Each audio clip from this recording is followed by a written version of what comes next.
네, 안녕하세요, 여러분. 만나서 반갑습니다. 저는 성남 송현초등학교 교사 강유현입니다. H점프스쿨 8기 대학생분들, 저를 기억하실지 모르겠는데 사실 올해 2월에도 여러분들을 한번 만나 뵀었어요.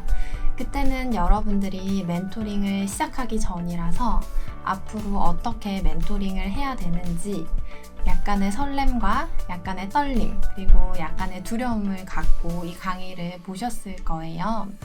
그런데 어느덧 벌써 시간이 많이 흘러서 이제 6월 그리고 7월을 바라보고 있는데요.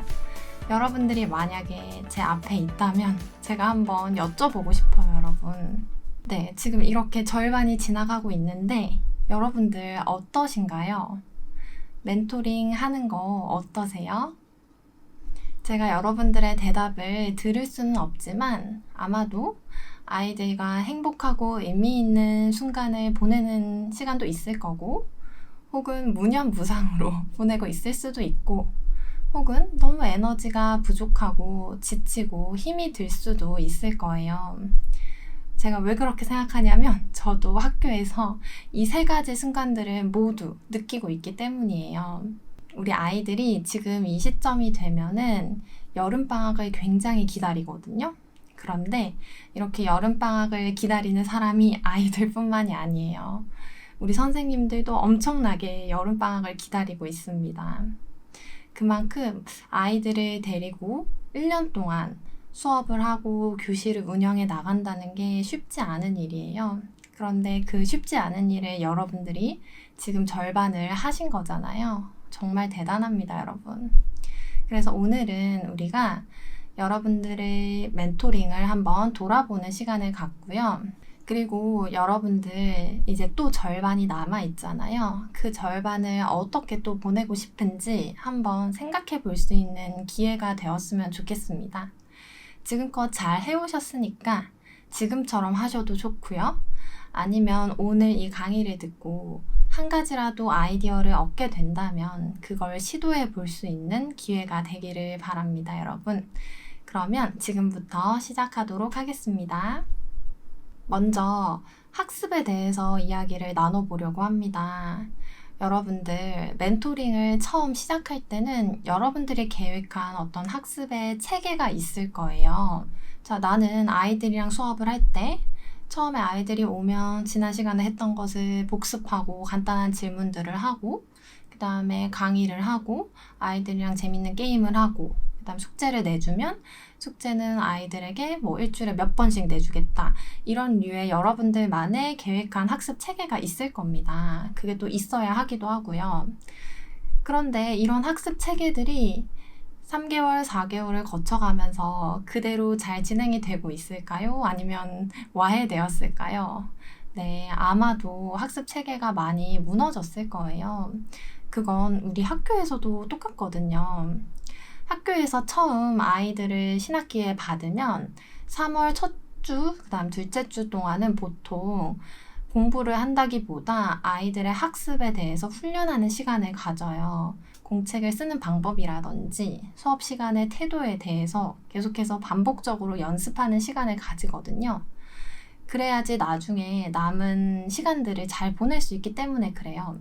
그런데 이게 시간이 흐르면은 아이들이 처음과는 다른 본 모습이 나오기도 하고요. 그 다음에 계절의 변화도 있고 또 우리가 해야 하는 학습량과 진도의 문제도 있고 이렇게 바쁘게 달려가다 보면은 내가 애초에 정했던 학습 체계들이 많이 무너지게 됩니다. 이런 학습 체계가 무너지면요. 아이들도 좀 안정감이 덜해서 끊임없이 뭔가 선생님에게 요구를 하게 되죠. 오늘은 선생님 쉬어요. 오늘은 숙제를 내주지 마세요. 오늘은 우리 놀아요. 뭐 이런 식의 요구들을 하다 보면은 조금 시간이 소모되는 경우들이 있어요. 그래서 우리가 아이들과의 교실 운영이 조금 편안하려면 조금 딱딱하겠지만 체계가 있는 게 도움이 됩니다. 그런데 이미 시간이 흘러버렸는데 이미 체계는 무너졌는데 어떡하나요? 여러분들 우리 학습 기틀 체계는 언제든지 다시 리셋이 가능합니다. 여태까지 내가 아이들에게 학습 체계가 무너진 모습을 보여줬다고 해서 남은 시간도 꼭 그렇게 지낼 필요는 없어요. 다시 지금 이 시점에서 여러분들이 학습 기틀을 세우시면 됩니다. 다만 그 학습 기틀을 세우려면 시간을 좀 할애해야 되겠죠? 우리 진도랑 학습량 정말 많은 거 아는데 하루 정도는 시간을 좀 빼서 이런 훈련을 하는 시간을 가지는 거예요. 여러분들이 생각하는 어떤 학습의 체계, 무엇이 중요한지를 잘 생각을 해보고 그걸 아이들에게 다시 처음부터 꼼꼼히 가르치는 겁니다. 예를 들어서 저는 아이들이 공책에 스스로 학습한 것을 정리하는 거를 좀 중요하게 생각을 했어요. 그러면은 아이들에게 공책 정리하세요 이렇게 얘기하면 아이들이 못 하거든요. 안 하기도 하고. 그러면은 공책 정리하는 방법을 칠판에 판서를 한다든지 아니면은 TV 화면에 띄워서 아이들에게 보여준다든지 하면서 처음부터 끝까지 같이 해보는 거예요. 그러면 그냥 공책 정리를 하는데 한 10분, 20분이 걸릴 것이 아이들이랑 같이 화면을 보면서 하다 보면은 1시간이 걸릴 수도 있어요. 어쨌든 그 시간이 오래 걸리긴 하지만 그렇게 한번 훈련을 해 놓으면은 아이들이 그 다음번에는 자기들이 스스로 해볼 수가 있거든요. 그래서 여러분들이 생각하는 어떤 학습의 체계나 루틴 아니면 꼭 해야 하는 과제 같은 것들이 있다면 그걸 아이들에게 다시금 한번 훈련해 보는 시간을 가져보시길 바랄게요. 여러분, 언제든지 리셋이 가능합니다. 여러분들이 원하는 방향이 있다면 지금 잠시 멈춰서서 그런 방향으로 아이들을 끌어올 수 있게 시간을 좀 써봅시다. 그리고 두 번째로는 교육에 대한 결정을 내리는 일인데요. 제가 여러분들의 질문을 몇 가지를 받았는데 이런 질문들이 많았어요. A랑 B 중에 뭐가 더 좋은가요? C를 해야 할까요? D를 해야 될까요? 이런 선택을 하는 문제들에 대해서 선생님들이 많이 고민을 하고 계시더라고요. 그런데 이런 A랑 B 둘 중에 어느 하나가 정답이라고 할 수 없는 것들의 문제였어요. 예를 들면 선생님 숙제를 많이 내줘야 할까요? 아니면 숙제를 내주지 말아야 할까요? 우리 이거 정답이 있을까요? 정답은 없습니다, 여러분. 우리 선생님이 무엇을 중요하게 생각하는지 그리고 아이들의 특성에 대해서 선생님이 어떻게 판단하는지에 따라서 달라집니다. 그래서 여러분들은 교실의 결정권자로서 또 교사로서 여러분들만의 생각을 갖고서 결정을 내리시면 됩니다. 자, 예를 들어서 학습량에 대한 고민이 있다고 생각을 해봅시다. 그러면 한번 고민을 해보는 거예요. 나는 학습에 대해서 어떻게 생각하는가? 나는 학습에서 무엇이 중요하다고 생각하는가? 나는 아이들이 무엇을 배웠으면 좋겠는가? 한번 생각을 해보세요. 그러면 제가 지금 화면에 이렇게 3가지 다른 의견을 띄워 놓았거든요. 이 3가지 의견을 수업을 하면서 모두 충족할 수 있으면 참 좋겠지만 그렇지 못한 경우에 우리가 우선순위를 세워야 되잖아요. 저를 예로 들어서 말씀을 드리면 저는 여기 가운데에 있는 학생들이 학습을 하면서 즐거움을 느꼈으면 좋겠다. 이게 저한테는 가장 우선순위였어요. 아이들이 학습은 즐겁고 재밌는 경험이라는 걸 좀 느껴봤으면 좋겠어요. 그러면 저는 제 수업에서 이것을 우선순위로 수업을 하겠죠. 자, 그래서 예를 들면 이렇게 수업을 했습니다, 제가. 지금 제가 과학을 가르치는데 6학년 과학에 식물의 구조와 기능이라는 단원이 나와요. 그 단원에서 꼭 필수적으로 배워야 하는 내용이 뭐냐면 식물의 각 부분, 뿌리, 줄기, 잎, 열매, 꽃 얘네들이 하는 일을 아이들이 아는 거예요. 그러면 이렇게 간단한 한 문장을 아이들이 알면 되지만 이 한 문장을 바탕으로 교과서에 다양한 컨텐츠와 텍스트들이 만들어지고요. 또 그걸 바탕으로 우리 문제집에는 수많은 문제들이 만들어지잖아요. 그러면 이 교과서의 많은 내용들과 문제집의 모든 문제들을 다룬다. 이거는 저의 교육관에는 맞지 않는 거예요. 그래서 저는 꼭 배워야 하는 내용, 식물의 각 부분이 하는 일을 아이들에게 재밌게 가르쳐 주고 나서 부수적인 활동으로 아이들이 즐거움을 느낄 만한 것들을 하는 겁니다. 예를 들면 우리 주변에 많이 볼 수 있는 꽃 사진을 띄워놓고 꽃 이름 맞추기 게임을 하는 거예요. 그러면 게임을 하면서 그냥 단순히 놀이가 아니라 지식도 같이 알려주면 좋지요. 예를 들면 해바라기를 보여주는 거예요. 그럼 아이들이 이 꽃이 해바라기라는 건 다 알고 있어요. 그런데 해바라기와 관련된 어떤 다양한 지식들을 알려주는 거죠. 여러분들 해바라기가 실제로 보면 굉장히 크잖아요. 그런데 아주 큰 해바라기는 11m까지 자랄 수 있다고 해요. 그러면 우리 아이들의 키의 한 5배, 6배가 되는 거거든요. 이런 지식들을 알려주는 겁니다. 그리고 또 한 가지 활동으로는 직접 화단에 나가보는 거예요. 화단에 나가보면 다양한 식물들이 있는데요. 그 식물들을 관찰해서 그림을 그리고 또 이름을 배워보고 이런 활동들을 하는 거예요. 제가 그 식물의 구조와 기능 단원에서 이런 활동들을 넣은 것은 저의 교육관이 아이들이 재밌었으면 좋겠다. 학습에 대한 즐거움을 경험했으면 좋겠다. 라는 것이기 때문이죠. 그래서 저는 이렇게 수업을 했습니다. 자, 그런데 저의 교육관이 정답일까요, 여러분? 절대 아니죠. 저의 교육관 역시도 시간이 지나면 변화할 수도 있는 거고요. 또 여러분들은 저와 다른 교육관을 갖고 계실 수도 있어요. 자, 예를 들면 저는 여기 첫 번째 나온 예처럼 아이들이 많은 양의 지식을 배웠으면 좋겠다. 많은 양의 지식을 머릿속에 담았으면 좋겠다. 이걸 중요하게 생각하실 수도 있잖아요. 그러면 아이들에게 지식을 많이 알려주고 또 그 지식을 구조를 만들어서 머릿속에 넣는 방법을 아이들에게 알려줄 수 있겠죠. 또는 어떤 분들은 저는 아이들이 주어진 학습을 끝까지 해내는 끈기와 성취감을 배웠으면 좋겠어요. 자, 이렇게 생각하시는 분들은 정해진 교과서나 문제집의 양을 끝까지 해내는데 초점을 맞출 수가 있겠죠. 어떤 것이 더 우선이고 어떤 것이 더 중요하다고 생각하기는 어려워요. 사람마다 갖고 있는 교육관이 다르기 때문에 그래요. 그래서 여러분들이 한번 곰곰이 생각을 해봅시다. 나는 교육에 대해서 무엇을 중요하게 생각하는가? 그렇게 여러분들이 생각을 해보고 결정을 내리면 그 결정에 따라서 여러분들이 밀고 나가셔도 괜찮습니다. 그런데 내가 교육관대로 했는데 결과가 좋지 않다. 그럼 어떻게 할까요? 네, 그러면 여러분들 다시 피드백을 하는 거예요. 내가 이렇게 교육을 했는데 뭔가 아이들이 행복하지 않다? 아이들의 학습이 잘 일어나지 않는다. 이런 생각이 들면은 다시 돌아와서 아이들이 어떻게 학습하는 게 좋을까 다시 고민을 해보는 겁니다. 그래서 이 아이들을 가르친다는 것, 교실을 운영한다는 것은 이렇게 나의 교육에 대해서 한번 시도를 해보고 다시 돌아와서 점검을 해보고 또다시 시도를 해보고 이런 것들의 연속이라고 생각하면 됩니다, 여러분. 그래서 지금 A와 B 혹은 C와 D에 대해서 고민을 하고 계시다면 여러분들이 무엇을 중심으로 생각하는지를 한번 고민해보는 시간을 가져봅시다, 여러분.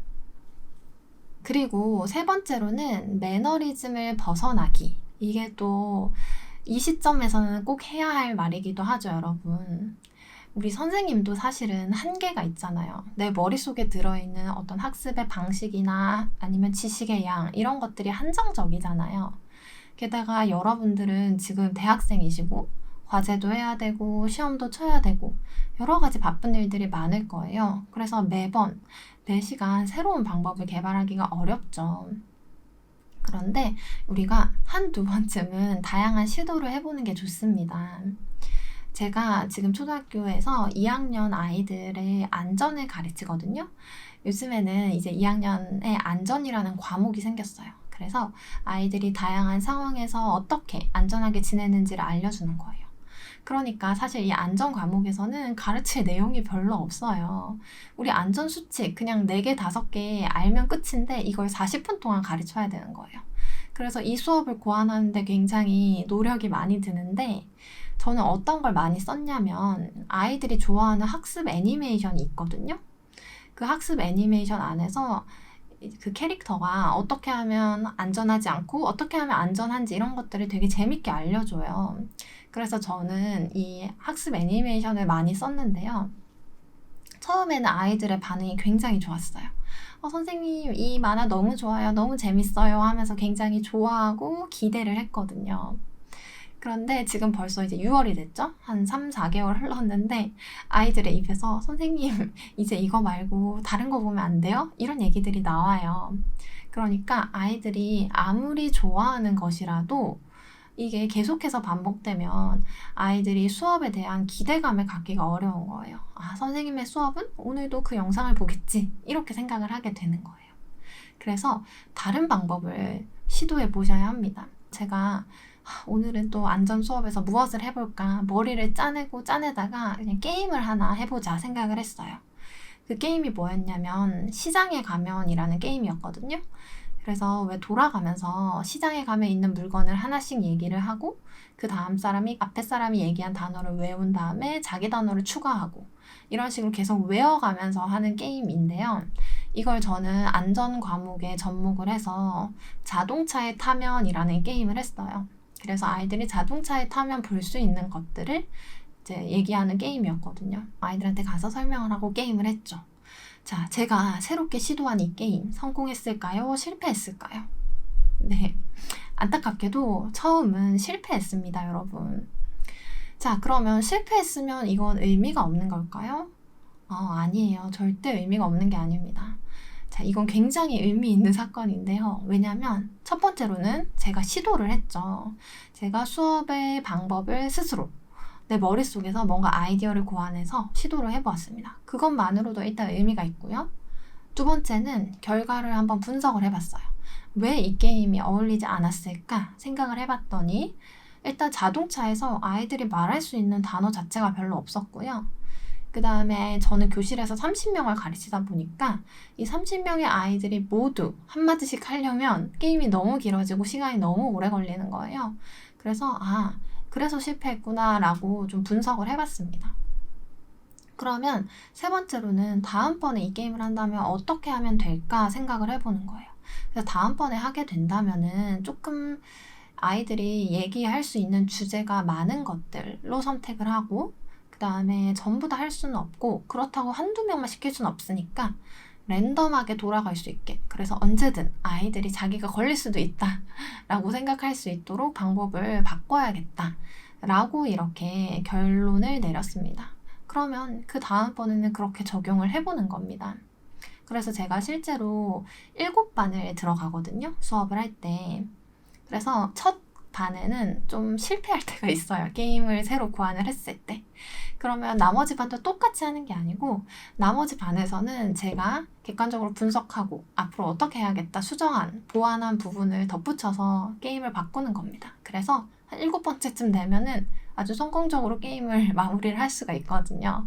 첫 번째 반에는 미안한 이야기지만 어쨌든 우리가 중요한 건 시도를 해본다는 것 그리고 시도를 해봤을 때 실패로 끝나든 성공으로 끝나든 그게 중요한 게 아니에요. 여러분들이 시도를 했다는 게 의미가 있고 거기에서 뭔가를 얻는다는 것 그게 중요하다는 얘기입니다.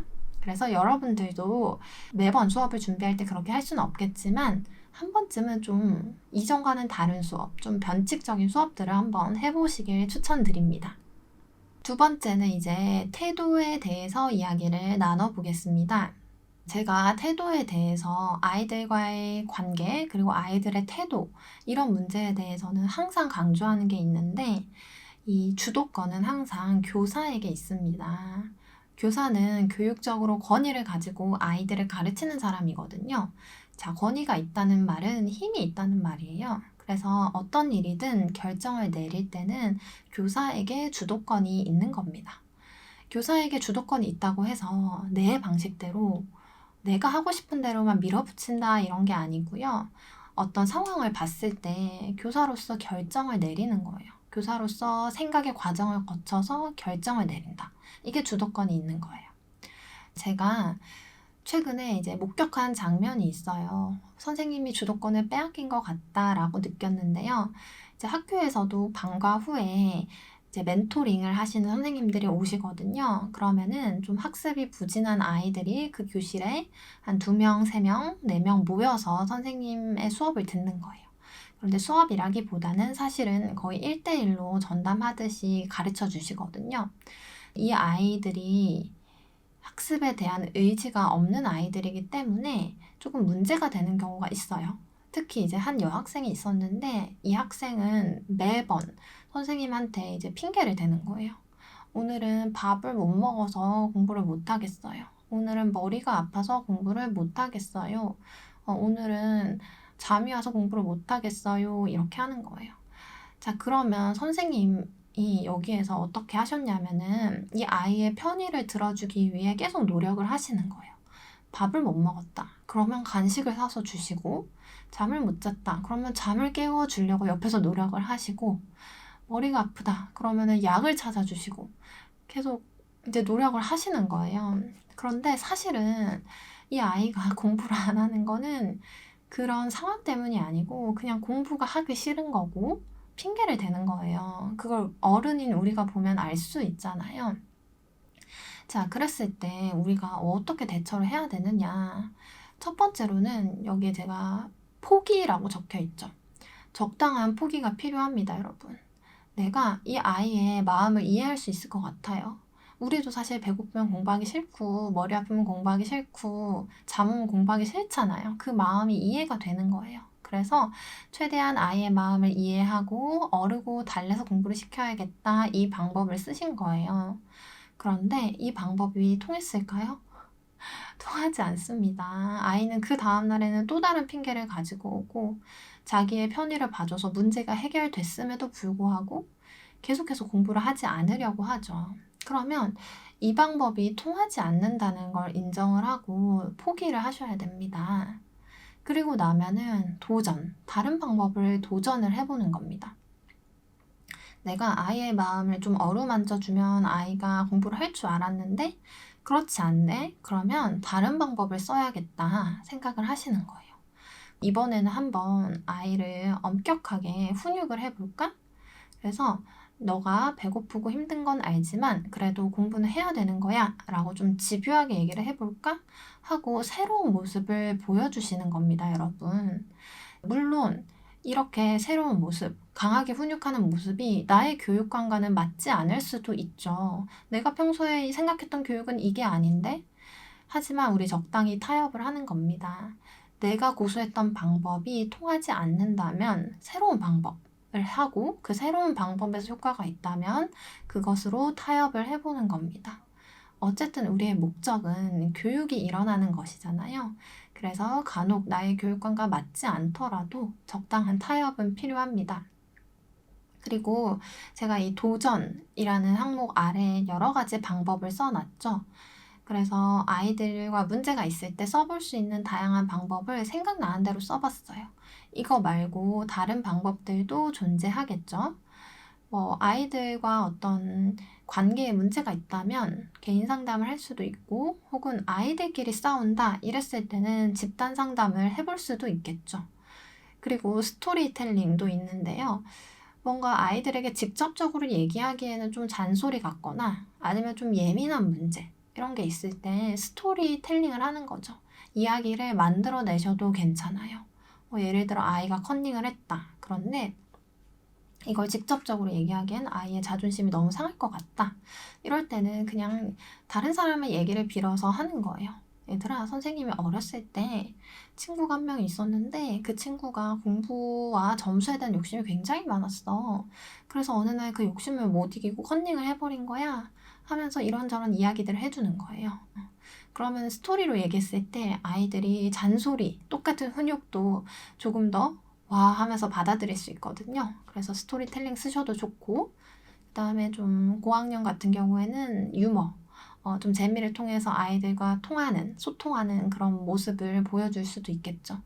그 외에 단호함이라든지 집요함, 혹은 학부모 상담 등등 여러 가지 방법을 시도를 해보시고 거기에서 적정한 타협안을 찾으시길 바랍니다, 여러분. 자, 그리고 세 번째로는 아이를 이해하는 건데요. 이 아이를 이해하는 것은요, 아이를 위해서이기도 하지만 또 여러분들을 위해서도 필요한 일이기도 해요. 우리가 아이를 이해하지 못하면은 그 아이의 행동이 나를 공격한다, 혹은 나를 무시한다, 이렇게 느껴질 수 있거든요.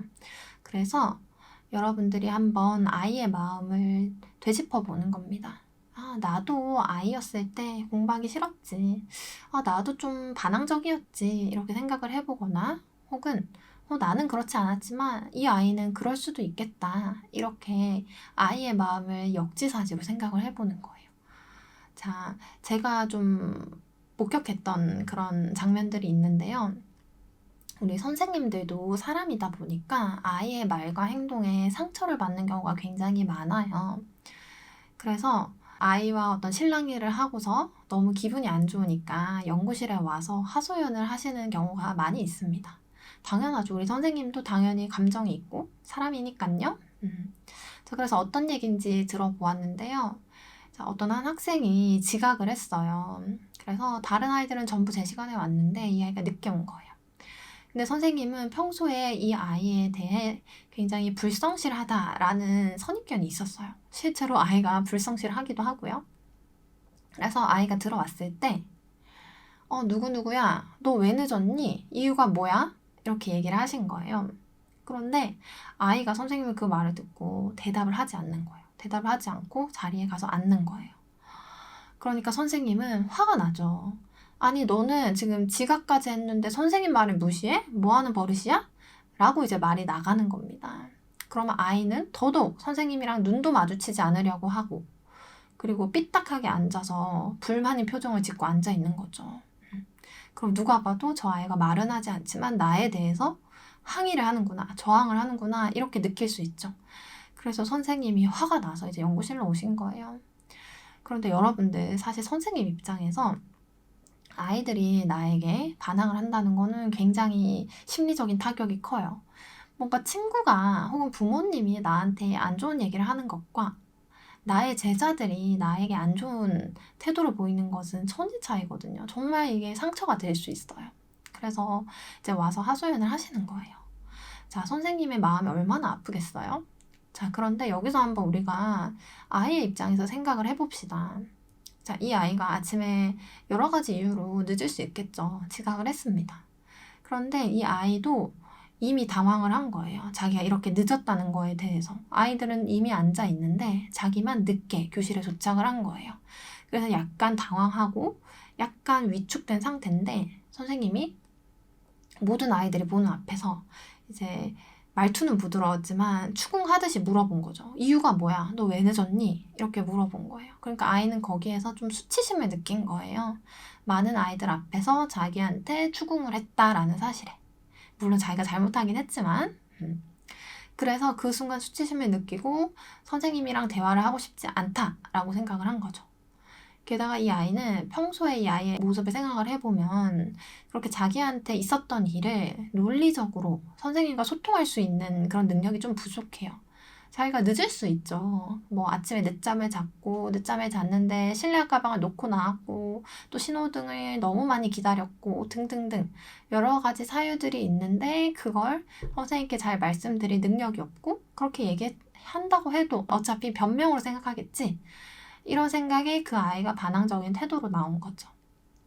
자, 그러면 선생님이 이 아이의 마음을 이해를 해본다. 그럼 결과가 달라지진 않겠죠. 그렇지만 선생님의 마음이 좀 누그러질 수 있습니다. 아, 그래. 이 아이가 내가 한 말이 좀 수치스러웠구나. 좀 많은 아이들 앞에서 이런 얘기를 한 게 굉장히 화가 났구나. 그래서 그랬구나. 이렇게 이해를 하면은 선생님의 마음이 한결 나아집니다.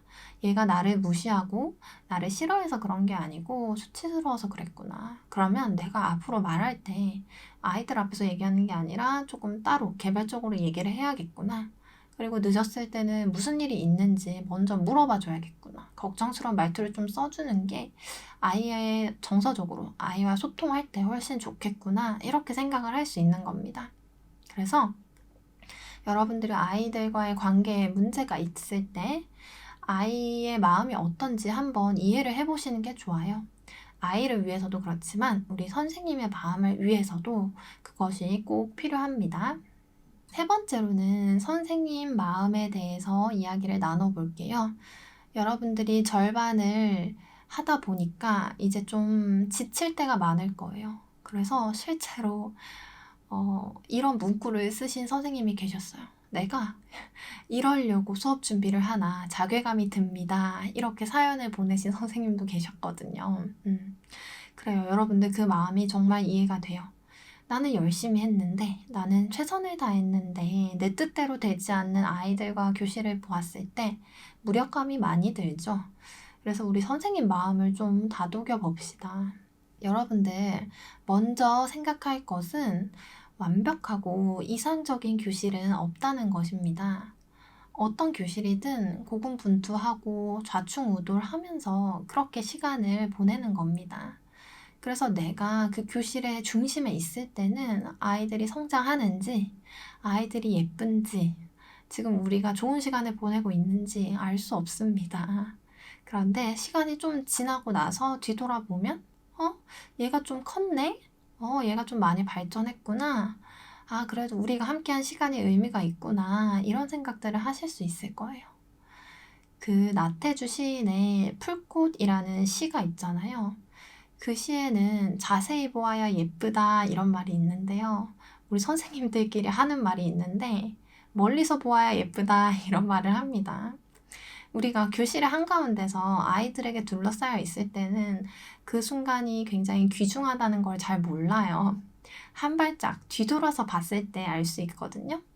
그래서 지금 여러분들이 아이들과 보내고 있는 시간이 나중에 돌아보면은 여러분과 아이들에게도 훌륭한 자원과 또 추억이 될 수 있다는 점을 알고 완벽해지려고 하지 마시고 그냥 그 순간에 최선을 다하시길 바랍니다, 여러분.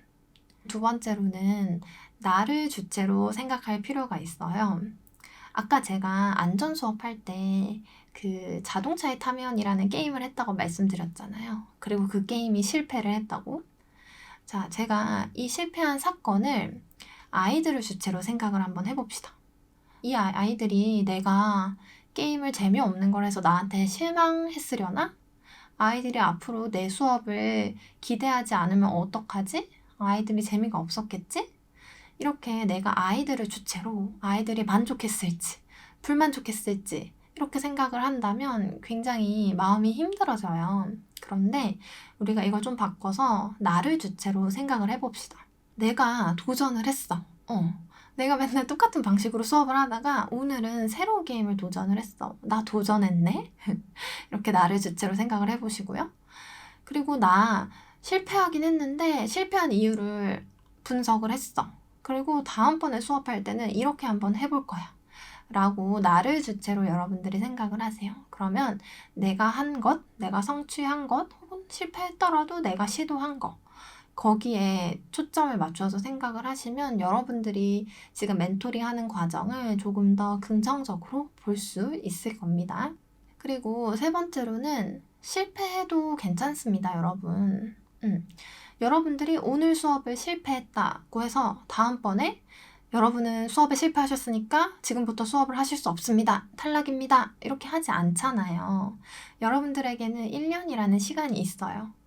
1년이라는 시간이 참 길기도 하지만 어쩌면 우리한테 여러 번의 기회가 있는 거거든요. 그래서 여러분들이 지난 시간에 실패했으면 그 다음 시간에 잘하면 되는 거예요. 그래서 시도하고 실패하고 거기서 뭔가를 배워서 다음에 성공하고 그리고 또 시도하고 또 실패하고 그 다음에 성공하고 이런 식으로 계속 반복해 나가는 겁니다. 그 반복해 나가는 과정에서 아이들도 배우지만 또 여러분들도 배우게 될 겁니다. 그래서 여러분들이 실패했다는 것에 자책하지 마시고요. 오늘 여러분들이 실패했더라도 내가 배운 것, 그리고 내가 10개를 실패했더라도 1개는 성공했다 라고 하는 그 성공에 좀 집중을 해서 스스로를 칭찬해 주시고 뿌듯하게 생각해 주세요, 여러분. 여러분들은 지금 정말 대단하고 힘든 일을 하고 계시는 거예요. 스스로 칭찬해도 괜찮습니다. 여러분들께 제가 드릴 말씀은 여기까지고요. 그 외에 여러분들이 질문을 주신 게 있어서 몇 가지를 좀 얘기를 해보겠습니다. 먼저 숙제와 진도에 대한 질문이 있었어요. 선생님, 숙제를 계속 밀리는데 많이 내줘야 할까요? 아니면 숙제를 줄여야 할까요? 선생님, 진도를 많이 나가야 되는데, 남들이 나가는 만큼 나가야 되는데, 또 학습을 제대로 시키고 싶다라는 생각도 드는데, 무엇을 따라야 할까요? 이런 질문들이 많이 있었거든요. 자, 앞에서 했던 얘기와 똑같아요, 여러분. 여러분들이 무엇을 더 우선순위로 생각하는지를 결정을 하고 그 우선순위를 따르는 겁니다. 물론 그 우선순위와 함께 우리가 고려해야 할 사항들도 있겠죠? 우리 주변에 다양한 압박들이 있잖아요?